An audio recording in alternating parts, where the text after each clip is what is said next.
Ngama voice anyana lawo bancane sinokunyazeka mara ngokwembereko no hayi iyazikhulumela yona. So njengoba sekachilo umkhayedla ukuthi uNdabezitha uSipho Mahlangu wakunzunza SoGutjhe nginzinze ngephola ngeoffice abaningi bayazi ngemehlwana. Na ufuna ukulandelela imbereko yakonzunza SoGutjhe, you can visit our foundation page uthi SoGutjhe Foundation. Lana uzayibona imbereko kaSoGutjhe, uzabona ukuthi nonomborwana esimgidinga namhlanje uSoGutjhe umphuthile sterek. Manje siyathokoza ke bantwana bekhaya ukuthi sihlangane ngale ndlela esihlangene ngayo.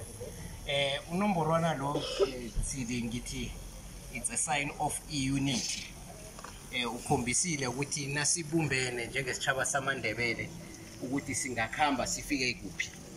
So siyakuthokozisa mntwana ekhehla, sithokozisa bonke abavotileko. Ngokuya ngami onamavoti awu-2 ngabe bekunguye odle phambili.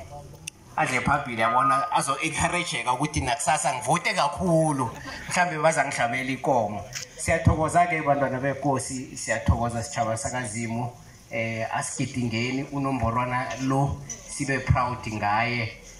Ku-social media uthi the influencer nangembala ibasadi nayo ivume naye yathi vele uyi-influencer. So asicontinue njalo simsekeleni, sisekela sisekelaneni. Ngikubone lapha ku-social media, ngazi wena ufuna ukuba yi-influencer namkhana njani, mara asisekelaneni.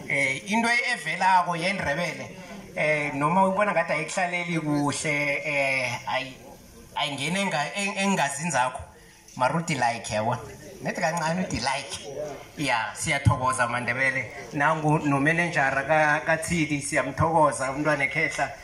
Bahlala bamkhuluma kambi. Bahlala bakhuluma kumbi umntwana ekhehla, kodwa simaNdebele siyakusekela. Subukhosi beoffice ngifake baseVetbank. Angifuna ukumkhulumela. Angina choice. Siyanisekela abantwana bekhethu, asisikimeni sisikimise uNdebele, siyeke ubuhlanga. Akusese machangane, sesikumaNdebele thina, akusese machangane, akusese mavenda alwisana noNdebele, kodwa uNdebele ulwisana noNdebele. Mara abantwana bekhehla ngithi asekeleni inthele, esiberegeni sise uNdebele phambili. Bayede Ndabezitha.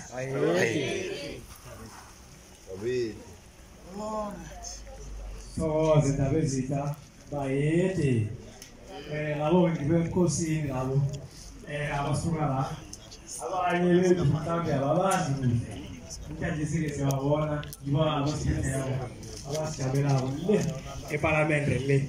Ya kunesidingo sokuthi isiNdebele sikhambisane nesikhathi. Kunesidingo sokuthi isiNdebele sikhambisane nesikhathi.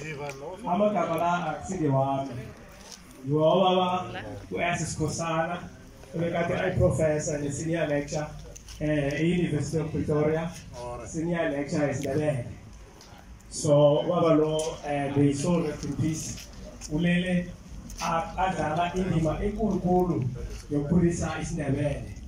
Ngesikhathi mina ngithoma ukumazi 2002 nangenza first year eTekisi kade agcizelela kakhulu abantwana bekhaya. Make sure ukuthi i-dictionary yesiNdebele niyayenza. Make sure ukuthi i-dictionary yesiNdebele niyayenza. And yena kade uzaphambili because kade ngisenior lecture yesiNdebele.